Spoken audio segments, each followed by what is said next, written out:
నమస్తే అండి. నేను అపరాజిత 19. అష్టాదశ శక్తిపీఠాలలో ఒకటైన మాధవేశ్వరి శక్తిపీఠము చూద్దాము. ఇది ఉత్తరప్రదేశ్ రాష్ట్రములోని ప్రయాగ్రాజ్లో త్రివేణి సంగమ ప్రాంతానికి 2 కిలోమీటర్ల దూరములో ఉంటుంది.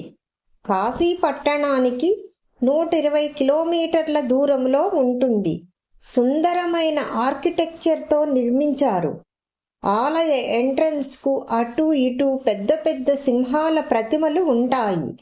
ఆలయ ప్రాంగణ్యంలో శతాధిక వృక్షాలు కనువిందు చేస్తూ ఉంటాయి. లోపల ఆవరణలో షాపింగ్ చాలా ఎక్కువగానే ఉంటుంది. అమ్మవారికి అందరూ పసుపు, కుంకుమ, గాజులు, పువ్వులు సమర్పిస్తారు. గర్భగుడిలో అమ్మవారి విగ్రహం ఏమీ ఉండదు. ఒక నలుచదరపు దిమ్మ ఉంటుంది. ఒక పొడవాటి కర్రకు చిన్న ఉయ్యాల వ్రేలాడుతూ ఉంటుంది. కర్రకు పట్టు వస్త్రాలు కట్టబడి ఉంటాయి. ఉయ్యాలలో అమ్మవారు ఉన్నారని భావన చేస్తూ భక్తులు తీసుకుని వచ్చిన పూజా సామాగ్రిని ఉయ్యాలలో పెడుతూ ఉంటారు. ఈ ప్రదేశము సతీదేవి యొక్క కుడి చేతి వేళ్లు పడినవి. మన ప్రాంతము వాళ్ళు మాధవేశ్వరీ దేవిగా కొలుస్తారు. ఉత్తర భారతదేశంలోని వారు మాత్రం ఆలోపి శాంకరీ దేవిగా పూజిస్తారు.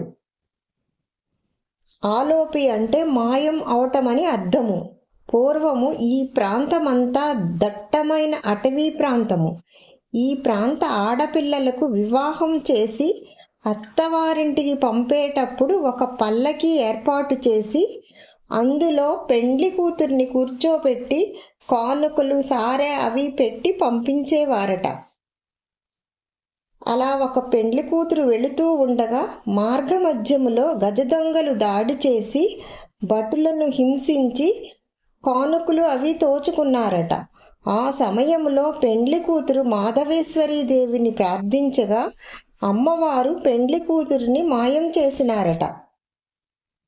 అప్పటి నుండి ఆ ప్రాంతవాసులు ఆమెను ఆలోపి శాంకరీ దేవిగా పిలుస్తూ పూజిస్తున్నారు.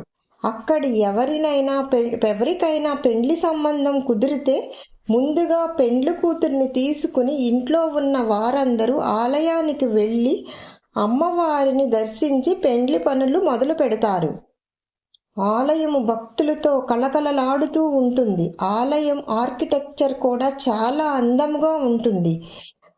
ఆలయం లోపల అమ్మవారి వివిధ రూపాలు ఎంతో సుందరంగా ఉంటాయి. ఆలయాన్ని దర్శించినప్పుడు ఆధ్యాత్మిక అలౌకిక ఆనందాన్ని పొందుతాము. ప్రశాంతమైన వాతావరణంలో అమ్మవారు కొలువై ఉన్నారు. త్రివేణి సంగమ యాత్రకు వెళితే మాధవేశ్వరి శక్తిపీఠాన్ని తప్పకుండా దర్శించండి. చాలా సుందరముగా ఉంటుంది. నా వీడియో కనుక నచ్చితే సబ్స్క్రైబ్ చేసి కామెంట్ చేసి షేర్ చేయండి.